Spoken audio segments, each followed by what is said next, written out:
Welcome back, everyone, and I want to give a note of encouragement to those who have fallen behind a little bit on the assignments.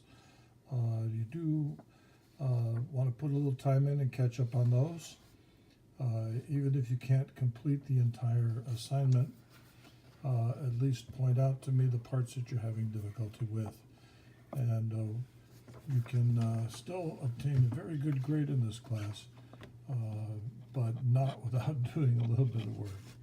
Okay, we're going to be covering lesson 4, so this marks our halfway point in the course material, and it covers chapters 6 and 7 of your text.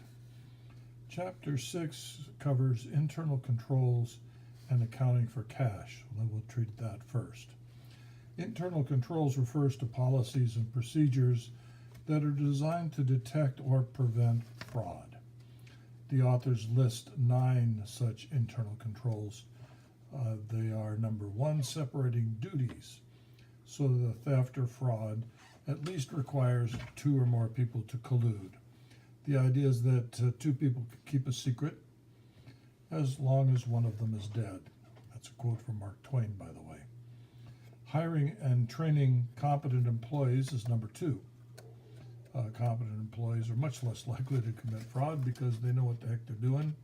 They're generally motivated rather than employees that are floundering and finally give up, and some of them will turn to that. Number 3, bonding, which is a form of insurance. Bonding your key employees is always a good idea. Setting up a fund so that if there's any malfeasance, the money pays for the damages. Requiring employees to be absent so that a replacement can detect fraud that was taking place.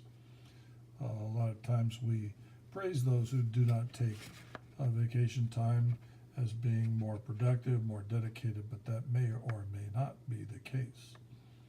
Number 5, written procedures for processing transactions. All business transaction procedures should be written down somewhere in a manual so that it can be consulted, so that if there's a deviance, we can say, look, this is how it was supposed to be done. Number 6, establishing lines of authority and responsibility. Very important here, so that we know if anything is out of line, who is in charge and responsible for cleaning it up. Number 7, using numbered documents. This is why we number checks, sales invoices, and so forth, so that if one is missing, it is easy to determine what it ought to be, or at least easier. Number 8, using physical controls, locks, fences, security cameras, and so forth. These really help reduce the amount of fraud.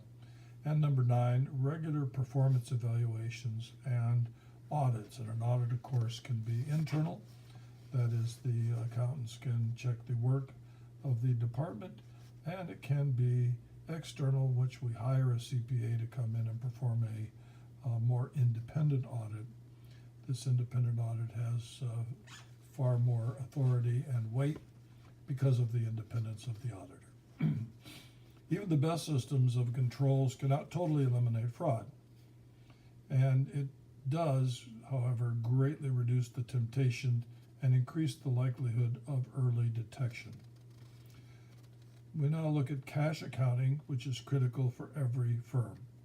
If the business is unable to pay its expenses, it would be forced to either borrow, sometimes at ruinous terms, or go bankrupt. Cash includes demand deposits, that is, checking accounts, and various cash equivalents. The latter are generally short-term government and commercial notes that can be quickly and easily liquidated, that is, sold, at no loss of value.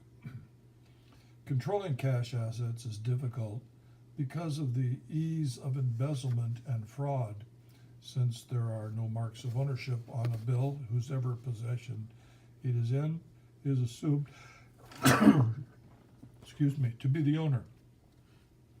Cash has small bulk with high value, and the rightful owner of the currency is hard to prove.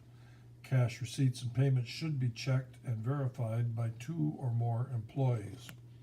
Bank statements should be reconciled with the true cash balance as shown in the adjusted cash ledger. Any errors recording cash balances are recorded in a special account called cash over and short. An example appears in your book on page 305. For items that are paid by currency rather than checks, we often use what's called a petty cash fund. This is typically a box with a lock and sufficient cash for small transactions. We establish the fund with a debit entry to petty cash and a credit to cash, showing a transfer of the asset from the general cash fund to a specific cash box. As money is paid out, a receipt for each purchase is recorded and placed inside the box to replace the cash. Thus, the total of cash and receipts remains constant. When the cash runs low, the receipts are totaled and entered into the record with a single entry under the heading of miscellaneous expenses. The chapter closes with a discussion of the annual report, also called the 10K filing. This just refers to the IRS form number 10K. The report differs between privately held and publicly traded companies, but is required by the IRS of all corporate businesses.